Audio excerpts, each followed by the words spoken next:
to another video, and in this video I will be giving you a further exploration of a environment architecture piece design thing that I have made in a previous video called the bush tree.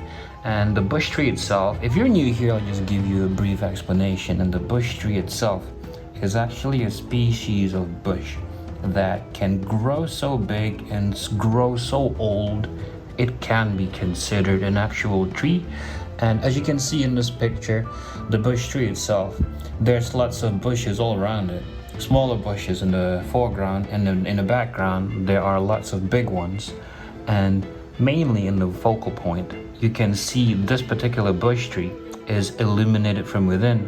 Why is that? Because there's actually someone or something, a sort of humanoid, at least a humanoid type of people, living inside and lighting a fire. It could be someone cooking. It's just illuminated from within. And you can see these two figures trying to go inside of it. And you can also see some of the gaps that is showing through. The light is showing through these gaps of the bush tree. It's because it's either naturally occurring or it's being made by the humanoid people living inside of it. And the thing about this bush tree is, and let me just give you the further exploration itself, and I'm going to start with my sketchbook and the exploration itself. Let me just find it. Where is it? That's an onion. Okay, this one. There are several types of the bush tree itself, and the one that I illustrated is the clustered one. And we have the pine cone shaped bush tree here. You can see it's pine cone shaped, sort of like an egg, and ones that are spherical. But the ones that I drew is this clustered shaped bush tree. And this right here is the opening, the entrance, as I've labeled, and I've added some red ink so you can see better the silhouette. This is the shadow and the light is coming from this direction, so hopefully you can see that. And as I've described, entrances need to be made early before the vines grows or solidify.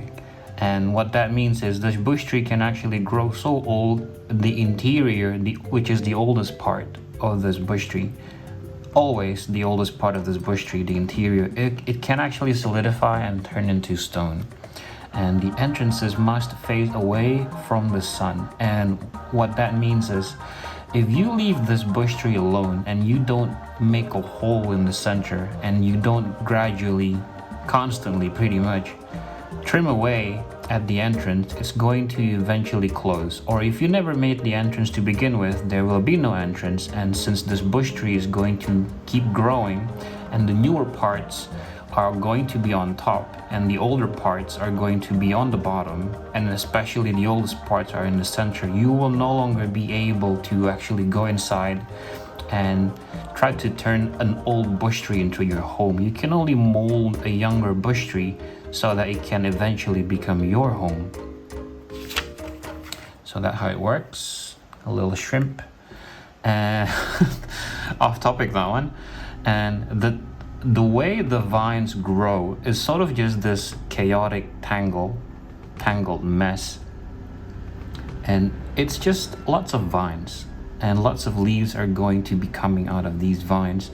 And it's just tangled up. It's going left and right, and it's going up and always up, and it's sort of encasing. It's, imagine if it's an egg shaped air or like space, and it's always being enveloped by the vines of this bush tree, and it will eventually grow older and older. And the stuff on the bottom, the parts of the bush tree on the bottom, is going to be the hardest, and the ones in the center is going to be completely solid.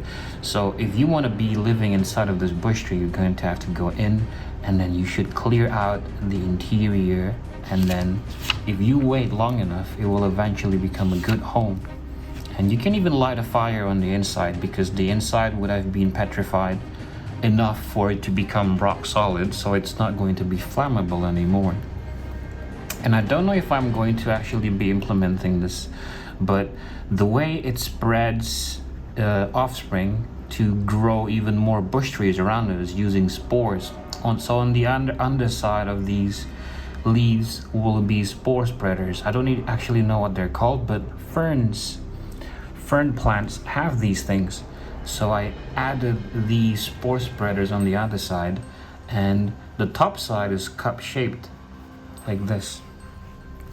And the idea is that the leaves can actually store water, and what that means is it can't actually absorb in some grand manner or anything. It's just because it's cup shaped, it sort of just never fully dries out unless there's a big hurricane or something, right? But even then, like, because it's cup shaped, it's always sort of cool. Like, it's such a simple, almost accidental type of evolutionary adaptation that has enabled the bush tree to not go extinct. And this is what the vines look like naked, and this is what the vines look like with leaves. And I'll be doing further explorations on this, so because what it looks like now, it's just like a vine, and the leaves are coming out straight from the vine itself. I think this is the variation I'm going to keep though, because I will be implementing more variations on how the leaves spread, kind of like this, left and right, like a serpent.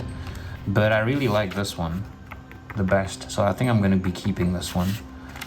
And this is the entrance, and a figure standing there for scale. And the idea is that you have to, as I've said, you have to clear out the entrance manually by hand. You just have to keep trimming it while it's still young, so that it can actually solidify in the form of an entrance or like a doorway.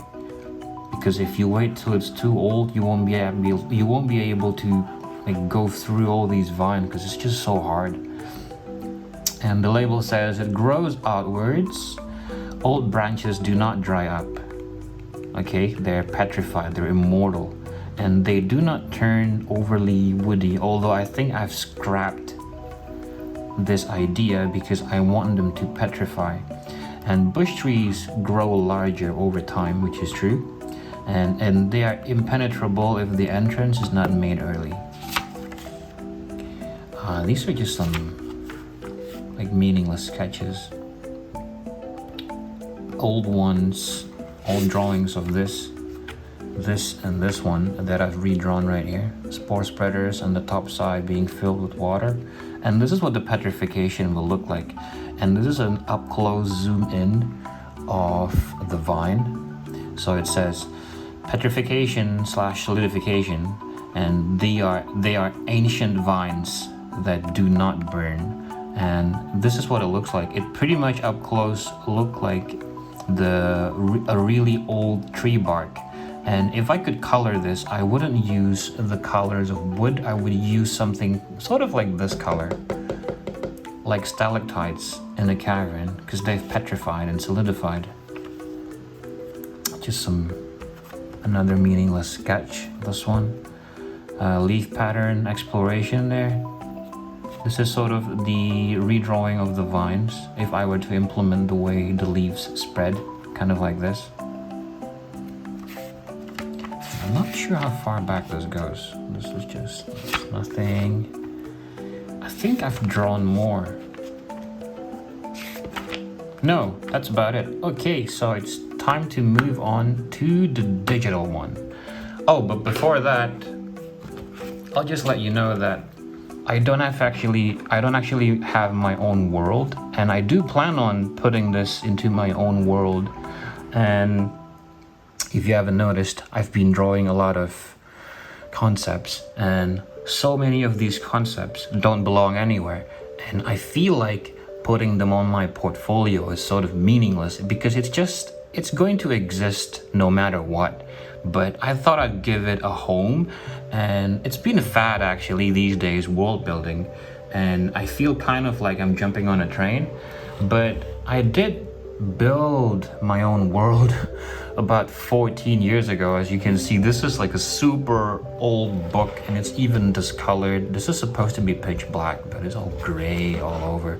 And I couldn't get it cleaner than how it looks now. It's just gonna stay like this forever, I guess.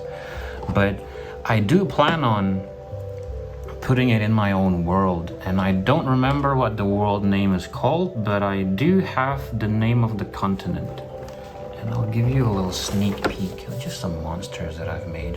I wonder if I can get like, okay, see, I've even made like maps and stuff of villages that's supposed to exist. And yeah, this is just like a piece of the whole continent that I will be exploring in the near future. And the name of the world itself, I don't know, because I might have lost it forever, and you'll hear more about that in the future. But I do plan on putting this in a continent, and the continent I'm going to plan on naming to be either Glaive or Aspen.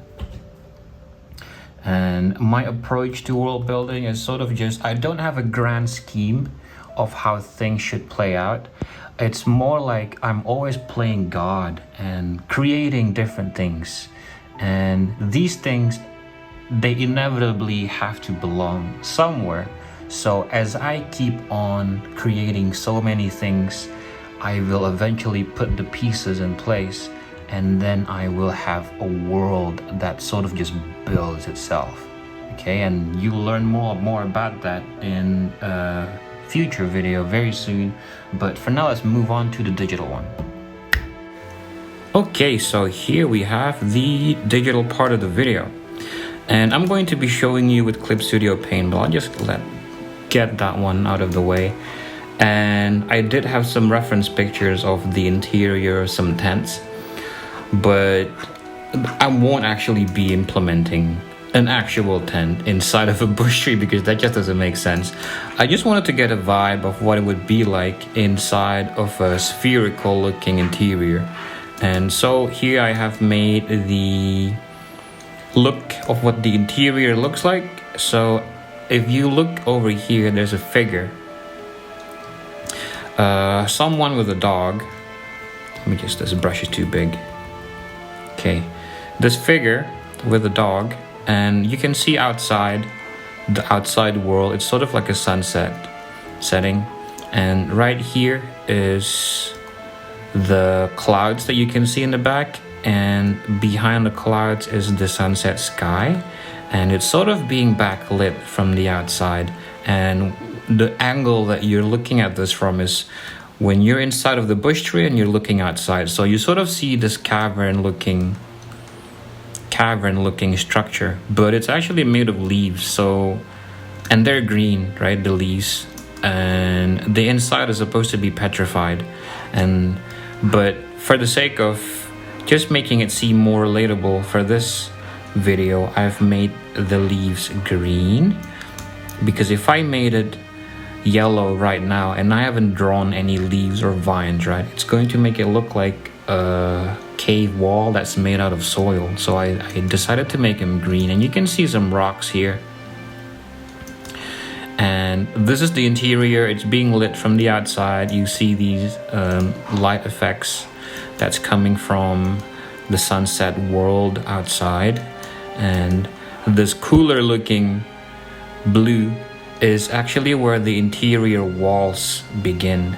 And I've labeled this, it says, you can't really read this, but I'm gonna read it. Entrance of the bush tree from the inside.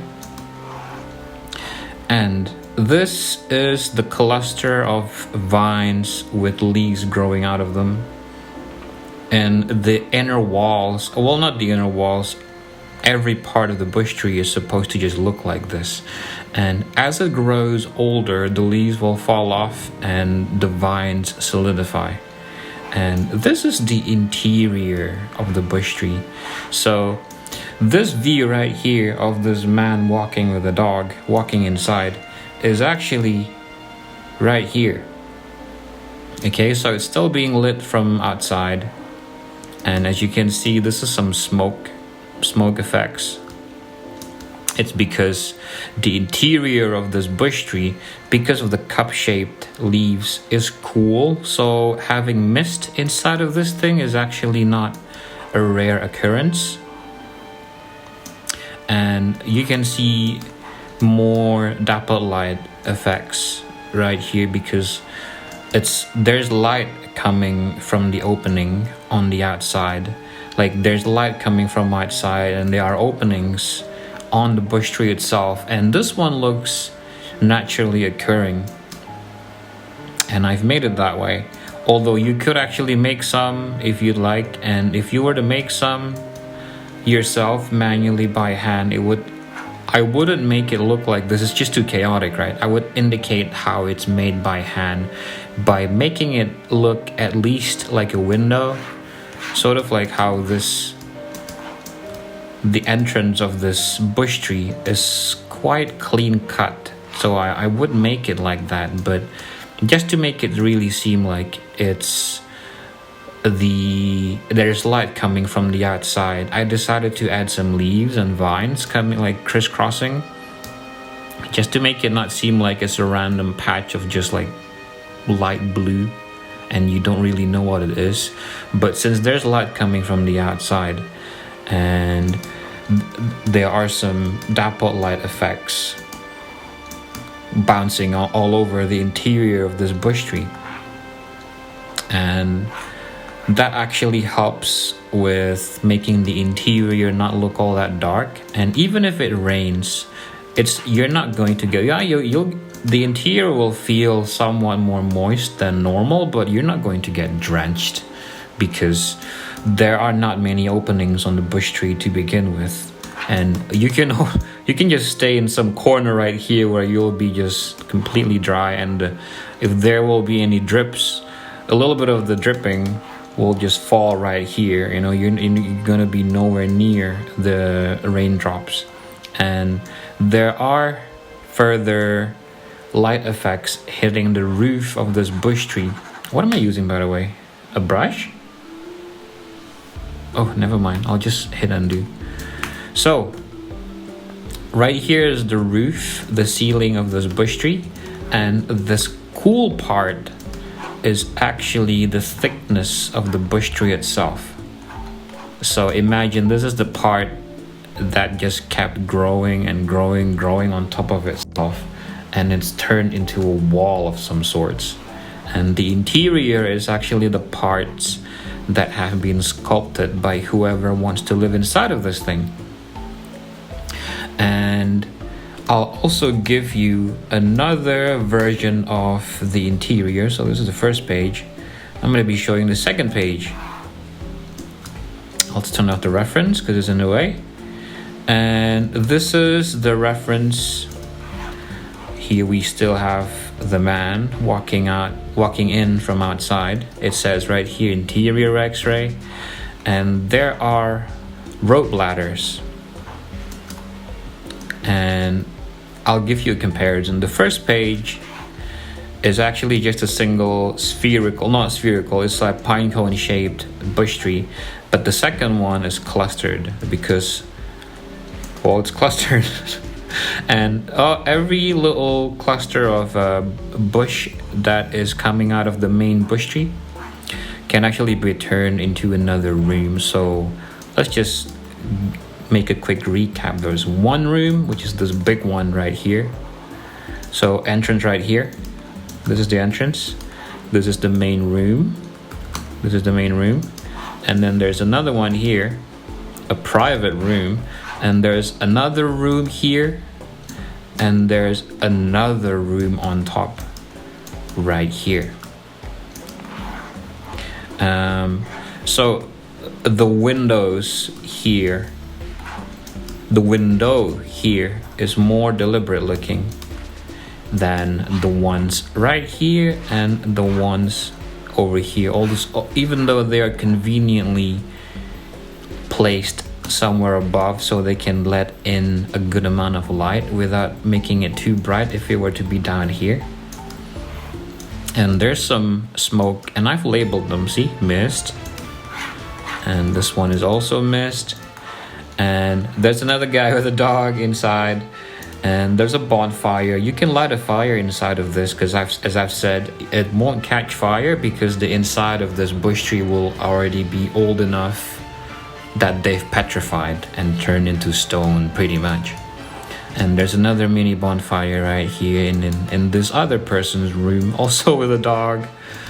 And there's smoke coming from the bonfire, and it can actually exit through the opening here. And this is quite a nice glowing effect all over. So there's light coming from the bonfire, and there's also light coming from the openings / windows. And see here, I've labeled it as the bush tree thickness. And right here is another room. There's no one in here though. And the floor looks like it's collapsed. So it's actually very hard for you to be here unless you install a sort of wooden platform with a hatch door that you can open. And I've labeled here also an opening for air and light. And right here is a private room. And I call it a private room because there are no windows and there are no bonfires. And the man and dog, they're still lit, but they're blue instead of yellow. So it's cool looking. It makes it seem mysterious. All sorts of dark deeds and secret hidden fun deeds happen here. Maybe some kind of forbidden trade, like they're selling something they shouldn't be selling, you know. And there are no windows, but it's still lit from within. I haven't decided how, but there should be another light source in here. And this is pretty much it, right? And this is quite a fun design. I've never actually made something like this before. I've made lots of objects. I've made weapons, I've made creatures, I have made like treasure chests, but I haven't drawn like a really deep exploration of a sort of home. And I'm not very good at making homes, right? Architecture sort of things. But I am quite good at making plants. So what I'm planning to do, at least my approach for the initial part of this concepting phase, which will be implemented into my own world building, is I will just keep on drawing houses that are made of trees because I am very good at drawing trees. And yeah, this is pretty much just how it looks. I did promise that I would give you a further exploration of this bush tree, so here it is. And I quite like the way it turned out. I'm very happy with it. I think it looks very cozy, especially because of this light. It's warm.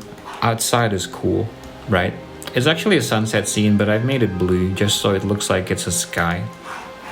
And this is the daytime variant. Not really, but you know what I mean. And I have another variant here. Let's turn the moon on.